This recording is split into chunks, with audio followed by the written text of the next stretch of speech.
সংবাদে রংপুর সিটি কর্পোরেশনে জুলাই যোদ্ধা এবং রাজবন্দীদের নামে জুলাই রাজবন্দীদের নামে একটা ভুয়া কাগজ তৈরি করে তারা আবেদন করে। তার মধ্যে 250 হচ্ছে জুলাই যোদ্ধা আর 451 জন হচ্ছে জুলাই রাজবন্দী।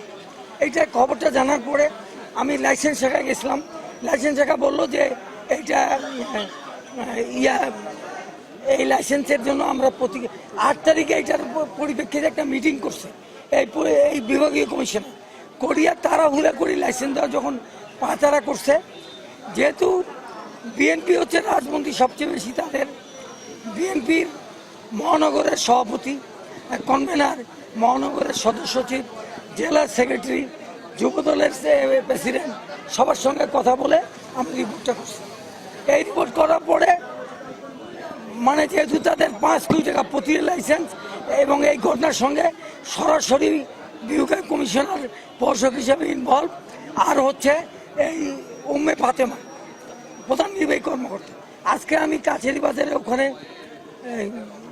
সেভ করে আমি বের হচ্ছি, তখন রকি পরে জানলাম ওর নেতৃত্বে 15-20 জন তারা মব তৈরি করে আমাকে বেদম মারধর করছে। আমাকে জোর করে গাড়িতে তোলার, প্রথমে রিক্সা তোলার চেষ্টা করছে, তখন পারে নাই, তারপরে অটোতে নেওয়ার চেষ্টা করছে এবং আমাকে অকথ্য ভাষায় গালিগালাজ করছে। তারা যেটা বলতেছিল, আপনি চলেন সিটি কর্পোরেশনের প্রধান নির্বাহী কর্মকর্তার কাছে যা বলেন যে এই জিনিসটা করে আমি ভুল করছি।